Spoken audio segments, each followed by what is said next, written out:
ఆ డిమాండ్ని రౌట్ చేస్తూ ఉన్నాం.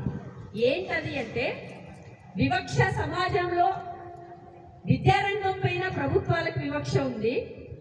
ప్రభుత్వాల వివక్ష విద్యారంగంతో పాటు రెసిడెన్షియల్ ఎడ్యుకేషన్ సిస్టమ్ లో మహిళలే పనిచేస్తున్న చోట కూడా వివక్ష కొనసాగుతూ ఉంది. అంటే ఎన్నికలప్పుడు సమాజంలో ఆడవాళ్ళ ప్రాధాన్యత గుర్తించినప్పుడు వాళ్ళు పదే పదే చెప్పే అంశం ఏంటంటే మీరు లేకుండా వ్యవస్థ లేదు, సమాజం లేదు అని చెబుతూ ఉంటారు. లేకుండా వ్యవస్థ లేదు, సమాజం లేదు అన్నప్పుడు ఈ ప్రపంచ చరిత్రలో, ఈ భారతదేశ చరిత్రలో 50% పైగా మహిళలు ఉన్నారు అనే వాస్తవాన్ని ప్రభుత్వాలు గుర్తించాలి. 50% పైగా ఉన్నటువంటి మహిళలు పనిచేస్తున్న మహిళల కోసమే కేటాయించబడ్డ పాఠశాలలు కేజీబీవీలు. మహిళల కోసమే, మహిళా విద్యాభివృద్ధి కోసమే మొత్తంగా ఏ వ్యవస్థలోనూ కూడా వాచ్ మెన్ అనే ఉంటుంది ఎక్కడైనా, కానీ వాచ్ విమెన్ అనేటువంటి కేటగిరీ అనేది మొత్తం మహిళలతో కూడుకున్న విద్యా వ్యవస్థ కస్తూర్బా గాంధీ బాలికా విద్యాలయాలు. ఆ పాయింట్ తోటే ఈరోజు ఈ రాష్ట్రంలో అనేక రెసిడెన్షియల్ విద్యా సంస్థలు కొనసాగుతూ ఉన్నాయి. SC welfare, BC welfare, residential state residential schools, minority గురుకులాలు, ఇలా అన్ని చెప్పుకుంటూ పోతే అన్ని రకాల రెసిడెన్షియల్ ఎడ్యుకేషన్ సిస్టమ్ ఉన్నప్పుడు కేజీబీవీలు కూడా రెసిడెన్షియల్ విద్యా సంస్థలే. అవి సెమీ రెసిడెన్షియల్ కాదు, పూర్తి రెసిడెన్షియల్ విద్యా సంస్థలు. పూర్తి రెసిడెన్షియల్ విద్యా సంస్థల్లో పనిచేస్తున్నటువంటి టీచింగ్ అయినా నాన్ టీచింగ్ అయినా చాలా తీవ్రమైన వివక్షని, మహిళలు కాబట్టే వివక్ష కొనసాగుతుంది అనే విషయాన్ని మేము పదే పదే పదే పదే అధికారుల దృష్టికి తీసుకొని మీరు అలా ఎలా మాట్లాడతారు అనే ప్రశ్న కూడా మాకు వస్తే చెప్పండి అని మొత్తం వేజ్ స్లిప్పులు రెసిడెన్షియల్ లో, ఇతర రెసిడెన్షియల్ సంస్థల్లో పనిచేసే వాళ్ళ జీతాలకి, అది టీచింగ్ అయినా నాన్ టీచింగ్ అయినా వాళ్ళకి, ఇప్పుడు కేజీబీవీలో ఉండే వాళ్ళ జీతాల లిస్టుని ముందర పెట్టి ఇది చెప్పండి ఇది వివక్షనా కాదా, ఇది చెప్పండి ఇది వివక్షనా కాదా అని ప్రతి పాయింట్ మీద కూడా మనం అధికారుల ముందు చర్చ చేశాం. వాళ్ళు దాన్ని ఒప్పుకోవడానికి సిద్ధంగా లేదు.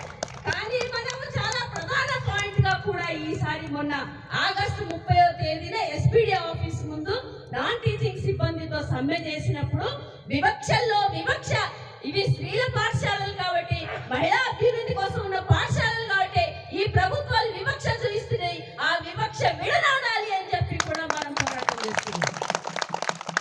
అదే సమయంలో దానికి వాళ్ళు అంగీకరించిన ఫ్యాక్ట్ ఆఫ్ ది మ్యాటర్ ఏముంది అంటే, మనం బహిరంగంగా చూస్తే ఏముంది అంటే ఇదే క్రిస్టల్ క్లియర్ గా కనబడుతుంది అనే విషయాన్ని జెండర్ సెన్సిటైజేషన్ తో కూడా చూడాల్సి ఉంటుంది విషయాలని అని మీకు చెప్పదలుచుకున్నాం. కాబట్టి ఒక పెద్ద సమున్నత లక్ష్యంతో స్టార్ట్ అయినటువంటి సమగ్ర శిక్ష అభియాన్ కింద ఉన్న అనేక శాఖలు, అందులో కేజీబీవీలకు ఒక ప్రత్యేక శాఖగా ఉన్నటువంటిది, దాన్ని ప్రత్యేకంగా కూడా చూడాల్సిన, డీల్ చేయాల్సిన అవసరం ఉంది అనే విషయాన్ని కూడా ప్రభుత్వం ముందుకు తీసుకెళ్ళాం. మీకు తెలుసో లేదో, అది last month 23rd or 28th date CM గారిని కలిసాను, రేవంత్ రెడ్డి గారిని కలిసినప్పుడు మేము ఎప్పుడున్నా మా బ్యాగుల్లో రిప్రజెంటేషన్స్ ఉంటాయి, ఏ అధికారి కలిస్తే మన సమస్యని ముందర పెట్టాలి చెప్పాలి అని. ఆ రోజు ముఖ్యమంత్రి గారి దగ్గరికి వెళ్ళినప్పుడు మేము లగచర్ల ఘటన పైన పోయినప్పుడు మన రిప్రజెంటేషన్ కూడా తీసుకొని వెళ్ళాం. కేజీబీ నుంచి తీసుకొని వెళ్ళి ముఖ్యమంత్రి గారికి స్వయంగా లేఖ ఇచ్చాం. మేము ఇచ్చి కస్తూర్బా గాంధీ బాలికా విద్యాలయాల్లో చాలా జరుగుతుంది, వాళ్ళ జీతాలు మిగతా వాటిలో చాలా ఇబ్బందుల పాలవుతున్న పరిస్థితి ఉంది, శ్రమ దోపిడీ కూడా ఉంది అని. శ్రమ దోపిడీ నువ్వు నేను చెప్పడం కాదు, సుప్రీంకోర్టు తీర్పులే ఉన్నాయి. ఒక మనిషి పని చేసే స్థానానికి పనికి తగిన ప్రతిఫలం కదా. సంవత్సరాల నుంచి ఎంత విపరీతమైన ధరలు పెరిగినాయి, ఎంత ఘోరంగా ధరలు పెరిగినాయి. ఒక ముట్టుకుంటే అడివైతుంది, కచ్చుకుంటే ఆ పరిస్థితి ఈ రోజు ఉంది కదా. మరి ఆ పరిస్థితి ఈ రోజు ఉన్నప్పుడు ఒక బేసిక్ పే నిర్ణయించాల్సిన అవసరం ఉంది. ఇంకో మాట కూడా చెప్పింది కాంగ్రెస్ గవర్నమెంట్, అసలు వీళ్ళందరికీ సంబంధించిన విషయం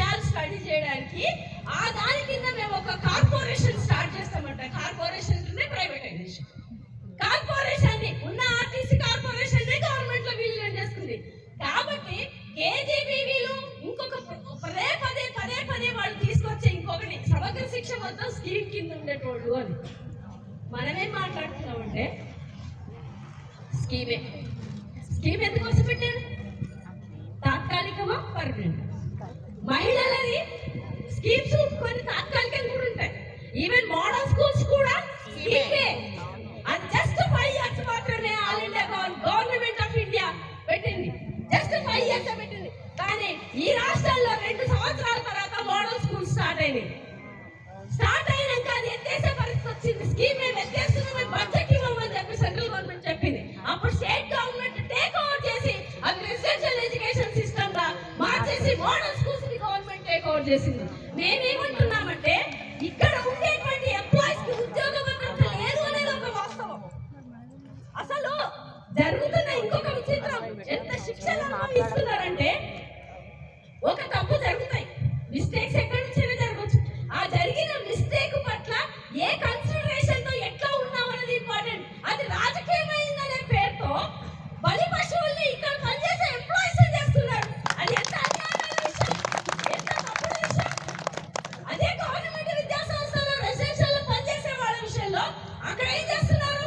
అక్కడ మాత్రము వాళ్ళకు ఒక 2 నెలలు 3 నెలలు ఏదో చేసి దాన్ని ఎక్స్ప్రెషన్ తీసుకుని ఉద్యోగాలు ఈడ టర్మినేషన్ అంట. ఇది ఎక్కడ సూత్రం అండి? అంటే కేజీబీవీలో పనిచేసే వాళ్ళ పట్ల ఈ రకమైన వివక్షణ, ఇంత దారుణమైన పరిస్థితి. మాట్లాడితే పోతే మాత్రం ఇదే మాట్లాడతాడు. దివ్య మేడం వాళ్ళతో మాట్లాడుతుంటే ఈ సమస్యలన్నీ మాకు తెలుసు. వెయిటేజ్ మార్కులు కూడా మేము ఇంకో డిమాండ్ కూడా చేశాం. వెయిటేజ్ మార్కులు ఎందుకంటే గవర్నమెంట్ జాబ్స్ పడుతున్నాయి. ఈవెన్ టీచింగ్ లో ఉండే వాళ్ళు కూడా ఇది ఒక 10 ఏళ్ల సర్వీస్ చేసిన కాలానికి టీచర్ అయినా నా టీచర్ టీచర్ వెయిటేజ్ మార్కులు ఇవ్వడం వల్ల మీ 10 ఏళ్ల సర్వీస్ ఇక్కడ పోయింది కదా, లైఫ్ పోయింది కదా. ఆ లైఫ్ కి వెయిటేజ్ మార్కులు ఇవ్వడం వల్ల ఆ ఉద్యోగాల్లో తొందరగా పోవడానికి అవకాశం ఉంటుంది కదా. వెయిటేజ్ మార్కులు లేదంటే చిత్రమార్గంగా టీచింగ్ ఉంది కానీ ఆ టీచింగ్ లేదు, ఎవరికి లేదు. 5 మార్కులు టీచింగ్ లేదు లేదు, ఒక్క మార్కు లేదు.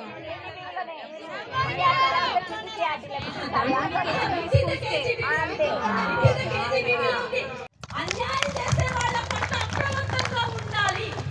మనం వచ్చేటువంటి అధికారులు ఆయనకు పైసలు ఇస్తే మనకు పని అవుతుందేమో, ఈయనకి ఇది ఇస్తే మనకు పని అవుతుందేమో అని ఉద్యోగులుగా మనం దేవరించే పరిస్థితి ఉంటే హక్కులు కొనసాగవు, హక్కులు విజయాలు సాధించలేవు. పోరాటం ద్వారానే ఈ రోజు వరకు ప్రపంచ చరిత్రలో పోరాటాల ద్వారానే హక్కులు సాధించుకున్నాం. వినతి పత్రాలు ఇస్తే పరిష్కారం కాలేదు. అందుకని పోరాడకుండా ఇందాక శ్రీయుత చెప్పింది, క్యాంపస్ లో పోరాటం చేశాం స్టూడెంట్స్ గా ఉండి. ఇప్పుడు ఉద్యోగుల కోసం కార్మికుల కోసం పోరాట బాటలోనే ఉన్నాం. మేము పోరాటాన్ని దాటి పక్కకే పోలాం.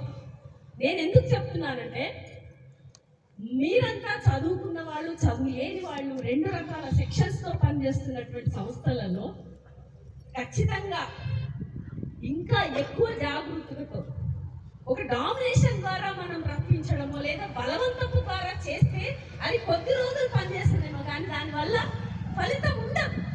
అది ఏం చేస్తుందంటే తిరస్కరిస్తుంది, అది రివర్స్ కొడుతుంది. మనం భయపెట్టడం ద్వారా సమస్యలన్నీ డిమాండ్స్ సాధించుకోలేము. కన్విన్స్ అవ్వాల్సిందే అందరూ. మన వివక్ష ఎదుర్కొంటున్నది అనేది వాస్తవం కాదా? జీతాలు అన్ని రెసిడెన్షియల్ విద్యా సంస్థలకి ఇక్కడ తక్కువ ఉన్నాయనేది వాస్తవం కాదా? వాస్తవమే కదా. మరి ఇంకొక విషయం మీకు గుర్తుంటే, పిఆర్సీ అమలప్పుడు, పిఆర్సీ అమలు కంటే ముందు మనం చాలా పోరాటాలు చేశాం.